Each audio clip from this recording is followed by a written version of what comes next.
কুষ্টিয়া দৌলতপুর উপজেলার দৌলতখালী গ্রামের মৃত আব্দুর রহমানের মেয়ে জাহানারা বেগমকে ধর্ষণের পরে হত্যা করে বিবস্ত্র লাশ গাছে ঝুলিয়ে রাখা হয়েছে বলে অভিযোগ করেছে তার পরিবারের লোকজন।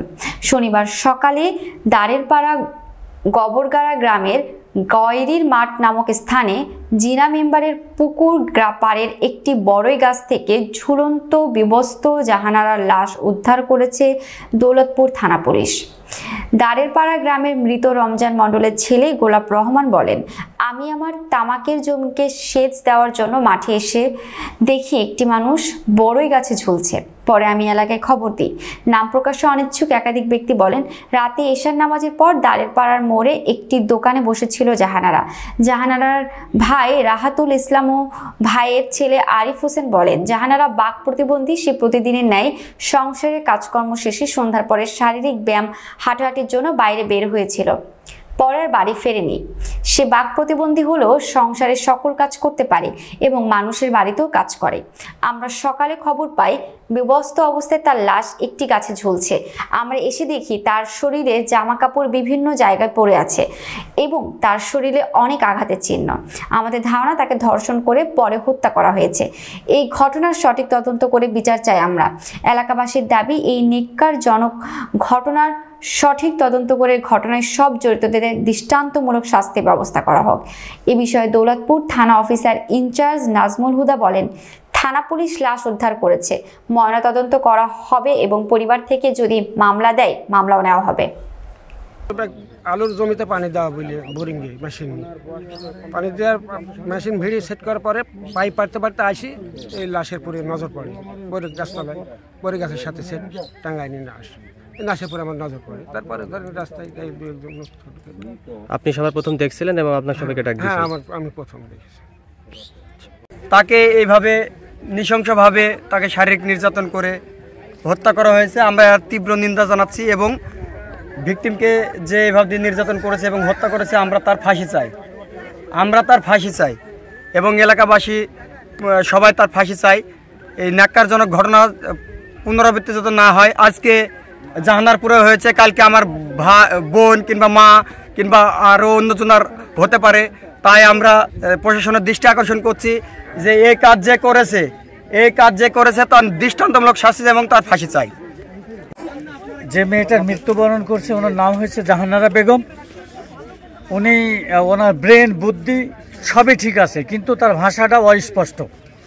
সে মাঝে মধ্যে এই রাস্তা দিয়ে তার শারীরিক ব্যায়ামের জন্যে সে এই রাস্তা দিয়ে প্রায় দিনে আসা যাওয়া করত।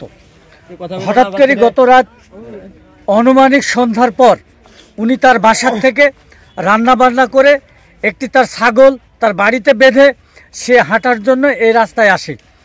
সন্ধ্যার পর আসার পরে আমরা আনুমানিক জানতে পাই সকালবেলায় ভোরবেলায় যে উনি এই গবরপাড়া এবং দাঁড়েরপাড়া ঠিক মাঝামাঝি একটি গবরগাড়ার গরুস্থানের পাশে রাস্তার থেকে আনুমানিক 300 গজ দূরে একটি শ্যালো মেশিনের পাশে করা হয়।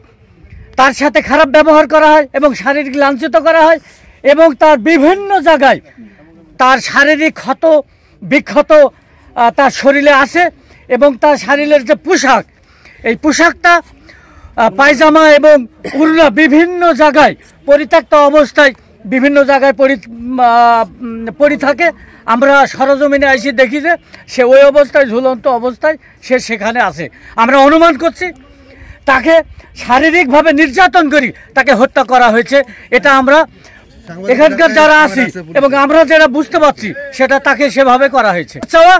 যেহেতু সে একজন সাধারণ একজন পাগলি, পরের বাড়িতে কাজ করে খায়, আমরা সে কারোরই কোনো অন্যায় করতে পারে না, সে অন্যায়কারীও কিন্তু না, কারোর সাথে সে ঝগড়া বিবাদ এই ধরনের কিছু নাই।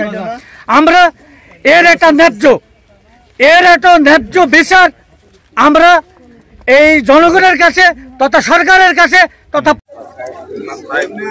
আমি আমার বোন এখানে আসে, এখানে অনেক গুণায় দেখছি, আমার সন্দেহ এখানকার লোকের প্রতি। হঠাৎ আমার এলাকার মানুষ আমাকে বলে যে আমার ফুপুর কথা জানার জন্য আমার কাছে আসে। তখন আমি বলছি যে আমি তো রাত্রে তাকে বাসায় দেখছি, কিন্তু রাত্রে মাগরিবের পরে তারা সে বাড়িতে ছিল, মাগরিবের পরে নাকি সে বাড়ির থেকে ছাগল টাগল তুলছে, তোলার পরে সে বাহিরে আসছে। আসার পরে আমি দোকান থেকে অনেক রাত্রে যাই, তখন দেখি যে ওর ঘর মারা। আমি তো তখন প্রতিদিনই যাই দেখি, কিন্তু তার ঘরে তালা ঘুমানো থাকে। আমি একটুকে দেখি, দেখার পরে সকালে শুনি যে তাকে নাকি মারি ফেলা হয়েছে। আমি দৌড়ে এসে দেখি যে ওকে এভাবে শারীরিক নির্যাতন এবং নির্যাতন করে তাকে মায়েরই টাঙ্গি দেওয়া হয়েছে। এর বিভিন্ন তার গায়ে পোশাকের বিভিন্ন জায়গায় পড়েছিল, এগুলো আমরা দেখেছি। কিন্তু এ যে কাজ করেছে, আমি এর দৃষ্টান্তমূলক শাস্তি চাই এবং তার ফাঁসি চাই। ভাই ওটা লাশ উদ্ধার হয়েছে, আমার পুলিশ আছে ওখানে পোস্টমর্টম করতেছে। দেখি ওর আত্মীয় স্বজনদের সাথে আলাপ আলোচনা হচ্ছে, মামলা দিলে মামলা নিব। এই